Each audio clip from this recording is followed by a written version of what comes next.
What's up, everybody? It's your man's KJ the Great, dropping another edition of All Sports Media TV. But first, I want to say, I hope and pray everything is great your way. Now, we about to talk about it. We're a few days out from one of the biggest fights, the biggest rematches of the year in women's boxing, and it is going to go down Saturday in Dublin, Ireland, between Chantelle Cameron, the undisputed super lightweight, junior welterweight, undisputed champion. Make sure I say that so you guys know. She is 18 wins, no losses, no draws, 8 wins coming by way of knockout.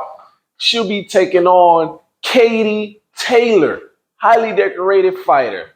She is 22 wins, 1 loss, no draw, 6 wins by way of knockout. Now, you guys remember, these two squared off earlier this year, and it was nip tuck, back and forth, a lot of good action. I would say, Chantelle Cameron, she really came to fight in a lot of these rounds. Now, this was a homecoming fight for Katie Taylor. Chantelle Cameron seemed like, that didn't matter. She just wanted to get in there, showcase why she's undisputed. That last fight, she got the majority decision over Katie Taylor. One judge had it 95-95. It's kind of close. It was close on the other 2 cards as well, but ultimately she got the win.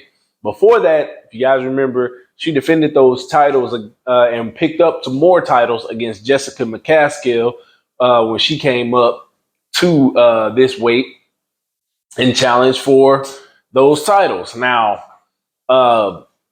this loss for Katie Taylor derailed big-time boxing plans that she had, as this was more so looked as, and I would say kind of overlooked by a lot of people, as a potential, good fight, but more so a stay busy fight for Katie Taylor, as they were wanting to get the rematch in place, set in stone with Amanda Serrano. Now, the reason this fight happened is because the rematch for Katie Taylor and Amanda Serrano was postponed due to Amanda Serrano suffering an injury. I believe it was a rib injury.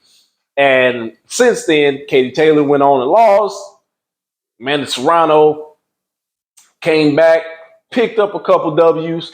So the implications on this is still that if Katie Taylor wins, then they'll eventually get that rematch down the line. But I believe if she wins, we can get a trilogy out of this. This will be one of the... How many trilogies have we really had in women's boxing as of late or in this day and age? And this will be a big, exciting trilogy, in my opinion, if Katie Taylor wins. Because I believe if she does win, she needs to rematch Chantelle Cameron, simply because you lost the first fight and you got a rematch. How does Eddie Hearn work these rematches for these fighters? Like, I listened to an interview, and Anthony Joshua has a rematch clause with Otto Allin, and there's no title on the line. If he loses this fight, it'll be his 4th loss in the past, 4 years? How the hell you get a rematch clause like that?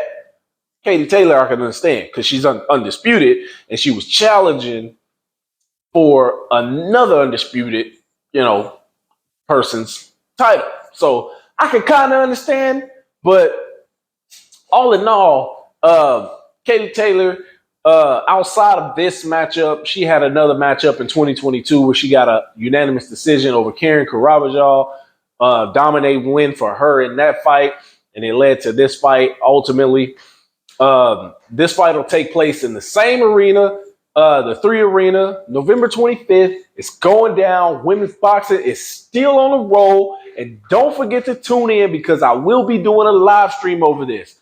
All in all, though, I checked out some film, a little bit of footage here and there on the ladies.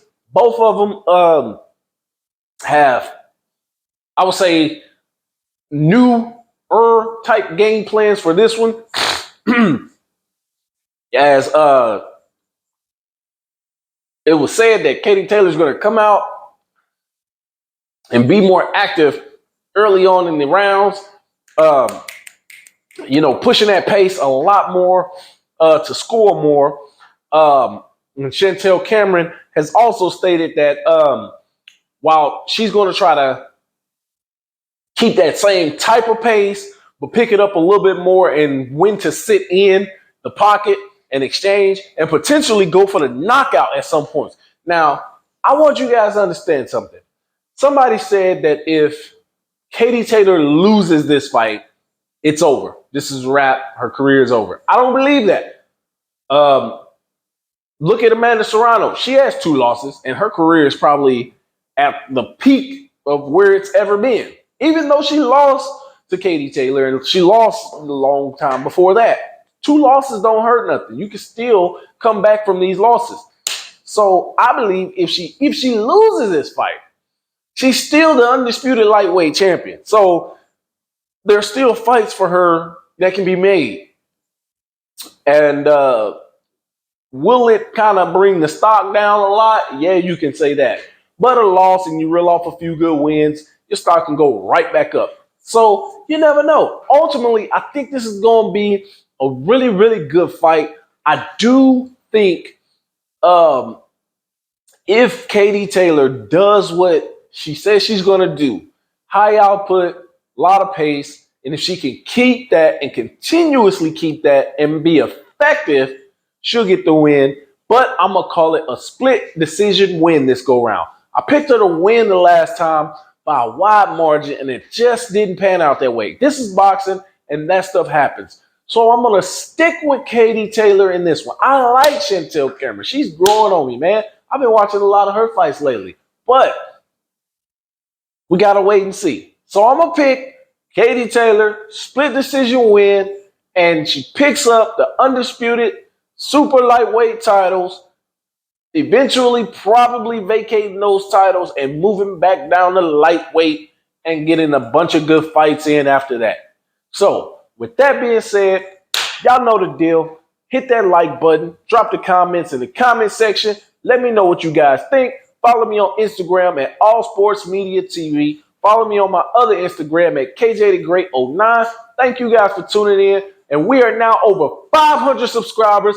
Big baby. Let's go, people. I appreciate y'all. Peace.